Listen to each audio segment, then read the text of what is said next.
درود پاک اللہم صلی علی سیدنا شفیعنا حبیبنا مولانا محمد بارک وسلم صلی اللہ علیہ وسلم السلام علیکم یا رسول اللہ صلی اللہ تعالی علیہ وسلم۔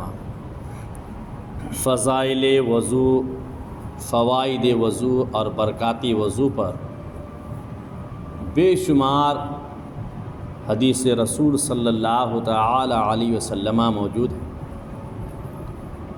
آج کے اس درس میں فوائد وضو پر آقا کریم رؤوف الرحیم امام الانبیاء صلی اللہ تعالی علیہ وسلم ارشاد فرماتے ہیں۔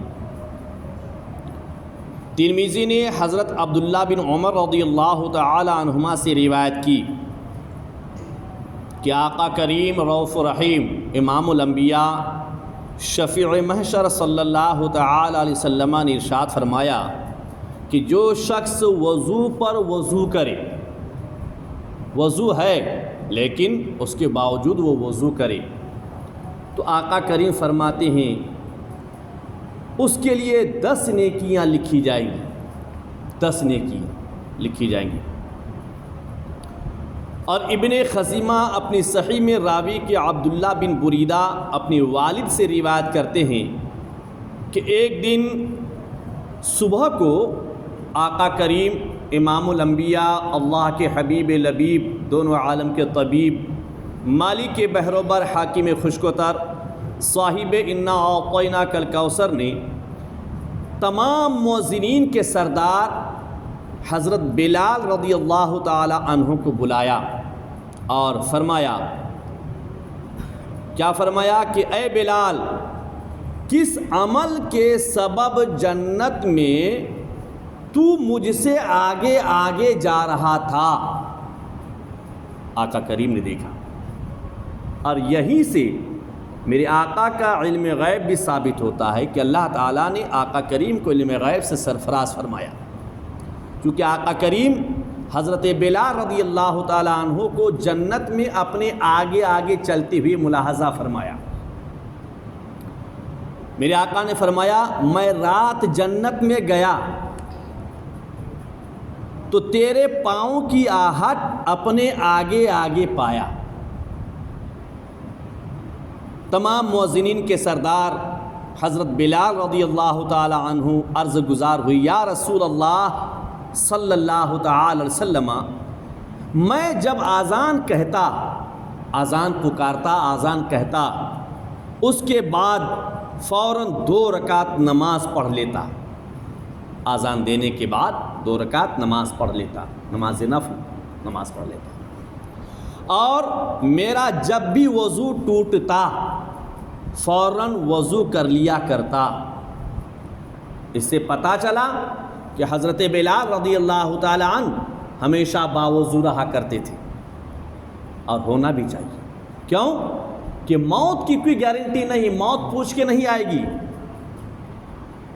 موت پوچھ کے آنے والی نہیں ہے۔ موت جب اللہ تبارک تعالیٰ کی جانب سے بلاوا ہو جائے گا اور انسان کا دنیا سے اناج ختم ہو جائے گا، تو اللہ تبارک تعالیٰ حضرت ملک الموت کو بھیج دے گا۔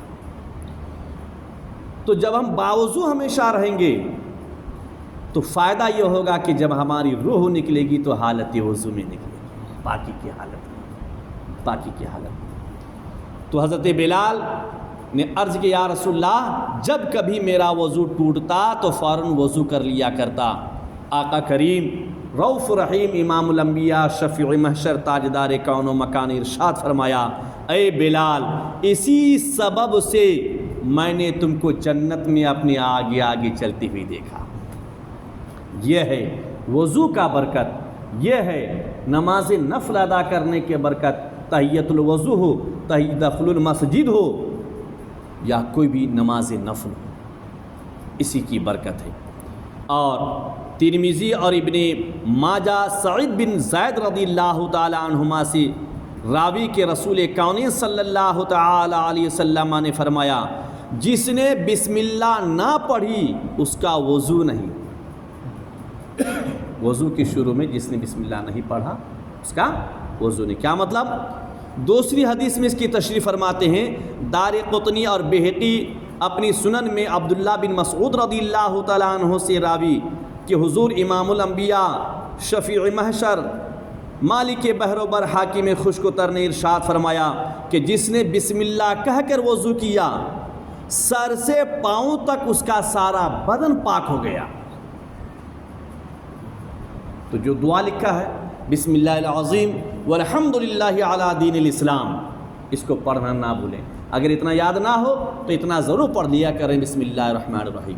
تو آقا کریم فرماتے ہیں جس نے بسم اللہ پڑھ کر وضو کیا سر سے پاؤں تک اس کا سارا بدن پاک ہو گیا، اور جس نے بغیر بسم اللہ کے وضو کیا اس کا اتنا ہی بدن پاک ہوگا جتنے پر پانی گزرا. اتنا ہی بدن پاک ہوگا جتنے پر پانی گزرا. یعنی کیا مطلب؟ اعضائے وضو جو دھلا جاتا ہے اتنا ہی پاک ہوا. لہٰذا کوشش کریں ہمیشہ باوضو رہا کریں. اللہ تبارک و تعالی ہم سب کو باوضو رہنے کی توفیق اور ہدایت عطا فرمائے. گناہوں سے